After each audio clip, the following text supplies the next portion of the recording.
as per the plan A, today we must be able to go. Like anybody else, I am also eagerly waiting for that queue.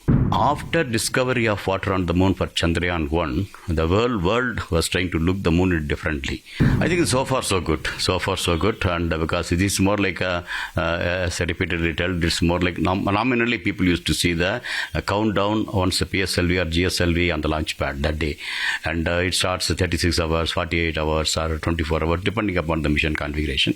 But when that means so many parameters of the launch vehicle, which is in front of you, you are through a computer reading, and various ground systems, after launch radar system, ground systems, many things have to come on functional, and those systems also along with the redundancy, main and redundant systems, main and redundant computers, and everyone should be ready. And even there also we will be uplinking good amount of programs such that how it will take a path.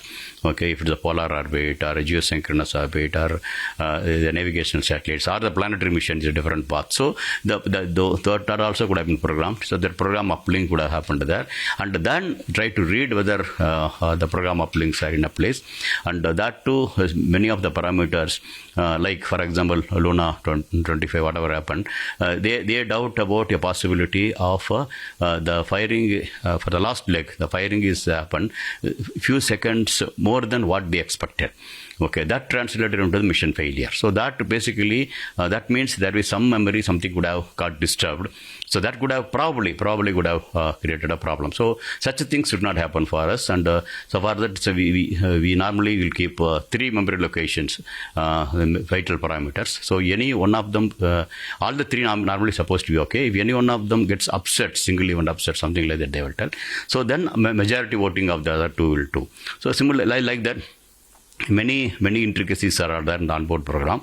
So these things to be also to be after uplinking to be verified here. But now the lander is 384,000 kilometers away. So we uplinked all the commands there, not the launch vehicle just a few meters away from you. So then that also you downlink and may make sure that every portion of the program has been uplinked correctly, and until last minute everything is okay. So the intactness of all the systems until you gave queue to go should be verified. I think that's the process going on now, and so far so good, and we expect as per the plan A, today we must be able to go. A small update has happened because of the timing is concerned, because of an updated orbit. Other than that, I think everything remains same, and like anybody else, I am also eagerly waiting for that queue. After discovery of water on the moon for Chandrayaan-1, the world was trying to look the moon differently. That means concentrating, focusing on the polar region.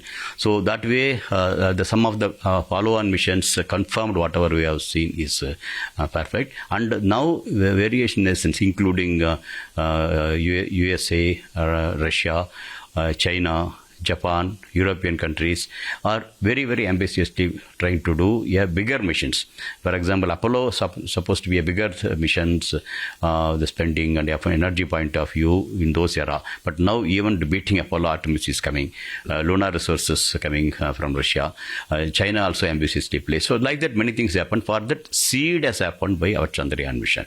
So now taking ahead logically, now whatever we have seen in remote sensing point of view, now we are going to land. So that time also, yes, we have discovered first the water on the moon.